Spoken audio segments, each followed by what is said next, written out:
గండాలను పాపాలను కడిగివేయగా ముక్తి నదిని 3 మునకలే చాలుగా జలది వెనకలకు పోసె జనని గంగా భవాని ఆమె అండ మంచుకొండ వాడనిసిగ భూదండ. పిప్పలాదుడు అని ఒక మహర్షి. ఇప్పటికీ ఆయన అనుగ్రహం లేకపోతే మీరు వెళ్ళి ఎక్కడ స్నానం చేసినా దాని ఫలితం రాదు. ఆయన చరిత్రని తిప్పి రాశాడు. మళ్ళీ దధీచి ఆయన తండ్రి. ఆ దధీచి మహర్షి ఇప్పటికీ నైమిషారణ్యంలో దధీచి కుండ ఉంటుంది. దధీచి దగ్గరికి దేవతలు వచ్చి అడిగారు, నీ అస్తులతో మేము ఆయుధాలు తయారు చేసుకుంటాం, అంత శక్తివంతాలు, కాబట్టి నీ అస్తులు మాకిమ్మని అడిగారు. ఆయన తన భార్యని పిలిచాడు.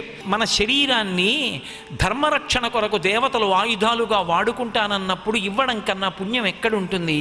నువ్వు బెంగ పెట్టుకోకు, నా శరీరాన్ని వదిలిపెట్టేస్తానన్నాడు.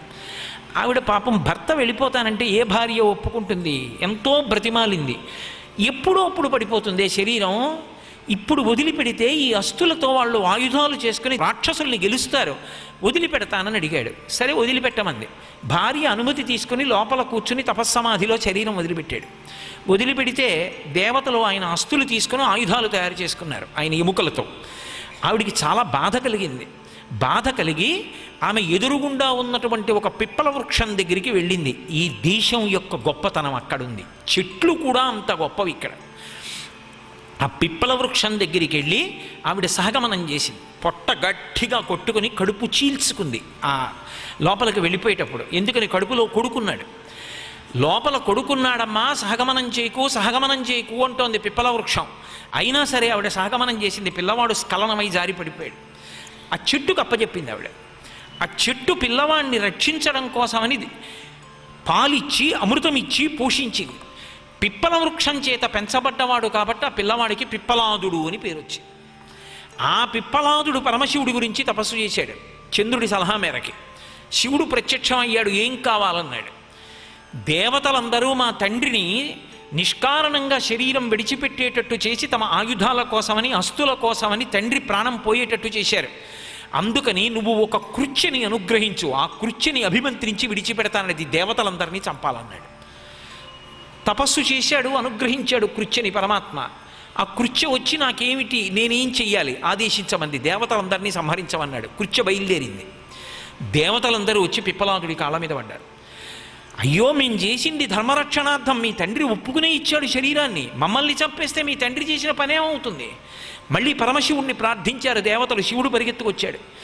నీ తండ్రే ఇష్టపడి అస్తులు ఇచ్చాడు కదా, ఇప్పుడు నువ్వు దేవతల్ని చంపేస్తే నీ తండ్రి సంతోషిస్తాడా? ఈ పని చేయకూడదు. నువ్వు తపస్సు చేశావు, కృత్యనిచ్చాను, కానీ కృత్యని ఉపయోగించి దేవతల్ని చంపడం మర్యాదతో కూడుకున్న పని కాదు. దేవతలందరూ సంహరింపబడితే సృష్టికి ప్రమాదం ఏర్పడుతుంది, ఈ పని చెయ్యవద్దు, ఉపసంహారం చేయమన్నాడు. కృత్యని పిలిచి ఉపసంహరించాడు. ఉపసంహరిస్తే ఇప్పుడు ఆ కృత్యంది నేను ఎక్కడ ఉండాలి, మరి నాకు ఆకలి, ఎక్కడ ఉండనంది. ఏదో ముందు గంగా నదిలో పెట్టారు, తర్వాత గంగా, యమున, సరస్వతి, నర్మద వీళ్ళందరూ కలిసి సముద్రంలోకి పెట్టారు. అన్ని నీళ్లలోకి వచ్చి కూర్చుంది ఆ కృత్య. ఆకలి కదూ, నేనేం తినను అని అడిగింది. అడిగితే వాళ్ళు అన్నారు, ఎప్పుడైనా సరే నదీ స్నానం కానీ, చెరువులో స్నానం కానీ, సముద్ర స్నానానికి కానీ వచ్చినవాడు ఒక శ్లోకాన్ని చెప్పకుండా, ఒక పని చెయ్యకుండా స్నానం చేస్తే వాడికి రావలసిన పుణ్యాన్ని నువ్వు తినేయమన్నారు. అందుకే నదీ స్నానానికి వెళ్ళామనుకోండి, నది ఒడ్డున నిలబడి బయట ఉన్నటువంటి మట్టి తీసి నదిలో వెయ్యాలి. కొద్దిగా ఏదో చిటికెడు తీసి నదిలో వేసి ఒక శ్లోకం చెప్పాలి. పిప్పలాదాత్ సముత్పన్నే కృత్యే లోకభయంకరీ మృత్తికాంతే మయా దత్తా మహారార్థం ప్రకల్పయా అని చెప్పాలి. అలా చేయలేదనుకోండి, ఆ స్నానం చేసినప్పుడు మీకు ఏ పుణ్యం వస్తుందో దాన్ని కృత్య తింటుంది.